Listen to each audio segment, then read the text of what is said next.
اس حدیث سے پتہ لگتا ہے اللہ کے نبی صلی اللہ علیہ وسلم نے صحابہ سے کہا کہ اللہ تعالیٰ نے ہر نبی کو ایک دعا دی، ہر نبی کو ایک ایسی دعا عطا کی کہ جو اللہ تعالیٰ نے کہا کہ میں نے ہر حال میں تمہاری قبول کرنی ہی کرنی ہے۔ اور پھر آپ صلی اللہ علیہ وسلم نے کیا فرمایا کہ ہر نبی نے جلد بازی کی اور اس دعا کو دنیا میں ہی استعمال کر لیا، لیکن میں نے وہ دعا سنبھال کے رکھی ہوئی ہے، میں نے وہ دعا محفوظ کی ہوئی ہے، اور میں وہ دعا قیامت والے دن اپنی امت کی سفارش کے لیے استعمال کروں گا۔ اور پھر آپ صلی اللہ علیہ وسلم نے کیا فرمایا کہ جب میں اپنی امت کی سفارش کے لیے وہ دعا استعمال کروں گا تو ہر انسان اس سے فائدہ حاصل کرے گا جس نے مرتے دم تک اللہ کے ساتھ شرک نہیں کیا ہوگا۔ صحیح مسلم کی حدیث ہے۔ آپ سوچئے رسول اللہ صلی اللہ علیہ وسلم کی جو ہے نا وہ دور اندیشی دیکھیے، جسے ہم کہتے ہیں کہ لانگ ٹرم سوچنا، کہ آپ صلی اللہ علیہ وسلم نے، اب ذرا تھوڑی دیر کے لیے سوچئے کہ جب انسان کے اوپر بہت مشکل حالات ہوتے ہیں نا، ہمیں اگر کوئی ایسی اپرچونٹی دے، ذرا تھوڑی دیر کے لیے ایگزامپل سمجھنے کے لیے بتاتا ہوں۔ اگر ہمیں یہ بتا دی جائے اللہ تعالیٰ کہ بھی تمہیں ایک دعا میں ایسی دے رہا ہوں کہ جس وقت تم مانگو گے نا وہ دعا تمہاری قبول ہوگی، وہ میں رد نہیں کروں گا۔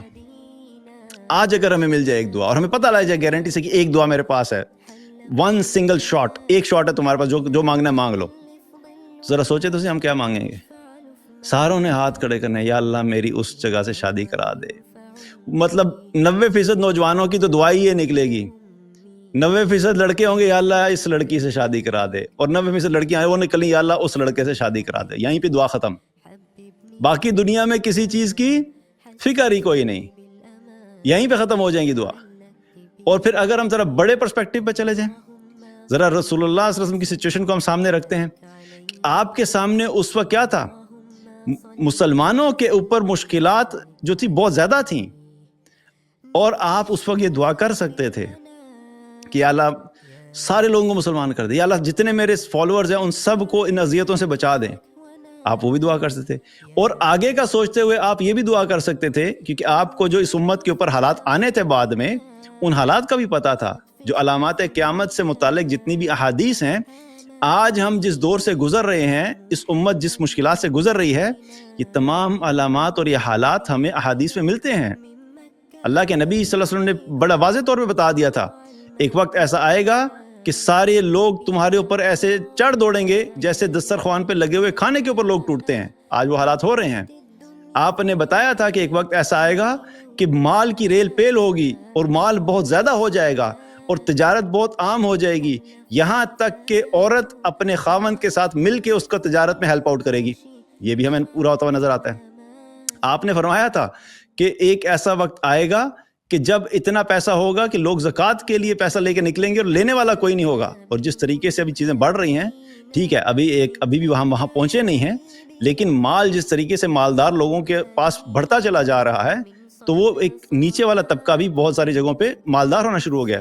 یہ جو یوٹیوب کی مونیٹائزیشن دیکھ لیں، یقین جانیں ایسے لوگ جو گاؤں میں بیٹھے ہوئے ہیں، جن کے پاس چپلیں نہیں تھی پہننے کے لیے، انہوں نے بھی اپنے آپ کو ٹک ٹاک پہ لا کے اور یوٹیوب پہ لا کے اور فیس بک پہ لا کے ویڈیوز بنا کے مونیٹائز کر کے ملینئرز بن گئے ہیں۔ تو پیسہ تو پھیل رہا ہے بہرحال، ٹھیک ہے، ابھی بھی ایک بہت بڑا حصہ ہے جو کہ غریبوں کا وہاں تک نہیں پہنچ رہا۔ تو یہ سارے حالات رسول اللہ صلی اللہ علیہ وسلم کو پتہ تھے کہ اس امت پہ آنے، لیکن آپ نے اس دعا کو دنیا کی کسی چیز کے لیے بھی استعمال نہیں کیا۔ آپ ذرا سوچئے، کیونکہ رسول اللہ صلی اللہ علیہ وسلم کو پتا تھا کہ تمہارے اوپر جو دنیا میں مشکلات آنی ہیں، کہیں پہ مال کا نقصان ہوگا، کہیں پہ جان کا نقصان ہوگا، کہیں پہ قحط سالی آئے گی، کہیں پہ غربت آئے گی، کہیں پہ دشمن تم پہ اٹیک کرے گا، کہیں پہ تمہاری جو ہے وہ مال محفوظ نہیں ہوگا، ہر طرح کی مشکلات۔ لیکن آپ کو پتا تھا کہ بہرحال تم کسی نہ کسی طرح گھسٹ کے نکل ہی جاؤ گے، کیونکہ دنیا کی زندگی ہے، یہ جیسی بھی ہوئی، اگر اعلیٰ ہو بھی گئی تو اصل مسئلہ تمہارا دنیا کا نہیں ہے، اصل مسئلہ تو آخرت ہے۔ تم دنیا میں ہر قسم کی آسائش میں رہے بھی، لیکن مرنے کے بعد اگر تم جہنم میں چلے گئے تو تم سے بڑا ناکام انسان کوئی نہیں ہے۔ تو رسول اللہ صلی اللہ علیہ وسلم نے کیا کہا؟ میں نے یہ دعا سنبھال کے رکھی ہوئی ہے، دنیا کے لیے نہیں مانگی، امت کے لیے بھی دنیا میں نہیں مانگی کہ یا اللہ میری امت کو پیسہ دے دے، یا اللہ میری امت کو حکومت دے دے، یا اللہ میری امت کو پوری دنیا کے اوپر غلبہ نصیب فرما۔ نہیں، آپ نے آخرت کے لیے بچا کے رکھی ہوئی ہے۔ سمجھنے کی بات ہے، دنیا اور آخرت میں اتنا بڑا گیپ ہے۔ آپ نے کیا کہا؟ میں آخرت کے لیے رکھی ہوئی ہے اور میں سفارش کروں گا، اور پھر آپ نے ایک بڑی اہم کنڈیشن بتائی کہ یہ سفارش کس کس کے کام آئے گی؟ آپ نے فرمایا کہ میری سفارش ہر اس شخص کے کام آئے گی جس نے مرتے دم تک اللہ کے ساتھ کسی کو شریک نہیں ٹھہرایا ہوگا، شرک نہیں کیا ہوگا۔ اس سے کیا پتہ لگ رہا ہے؟ مشرک کے لیے اللہ کے نبی کی سفارش نہیں ہے۔ صحیح مسلم کی حدیث بتا رہا ہوں آپ کو۔ اس لیے بہت اہم ہے کہ اپنی زندگی میں سیکھیں کہ کہیں پہ میرے زندگی میں شرک تو نہیں ہے۔ کتنے لوگ ایسے ہوں گے جو دھڑا دھڑ شرک کر رہے ہیں، لیکن دوسری طرف امید لگا کے بیٹھے ہیں کہ قیامت والے دن اللہ کے نبی صلی اللہ علیہ وسلم کی سفارش مل جائے گی۔ حدیث اتنی واضح ہے کہ مشرک کے لیے سفارش نہیں ہے۔ اپنے آپ کو شرک سے بچائیں، اپنے گھر والوں کو شرک سے بچائیں، اپنی نسلوں کو شرک سے بچائیں، اور جو کچھ بھی ہے صرف اور صرف اللہ کے ساتھ کنیکشن رکھیں۔ مانگنا صرف اللہ سے ہے، مصیبت آئے تو اللہ کو پکاریں، مال چاہیے اللہ کو پکاریں، اولاد چاہیے اللہ کو پکاریں، بیماری آئی ہے تو اللہ سے دعائیں کریں۔ ہر چیز کا مالک اللہ ہے، اس چیز کا کیا خیال رکھنا چاہیے؟ تو بہرحال آپ ذرا رحمت دیکھیے کہ آپ نے امت کے لیے سنبھال کے رکھا ہے کہ میں اپنی امت کو اس وقت بچاؤں گا جس وقت یہ بڑی مشکل میں ہوں گے۔ تو آپ صلی اللہ علیہ وسلم نے امت کے لیے یہ بھی رحمت کا معاملہ ہے۔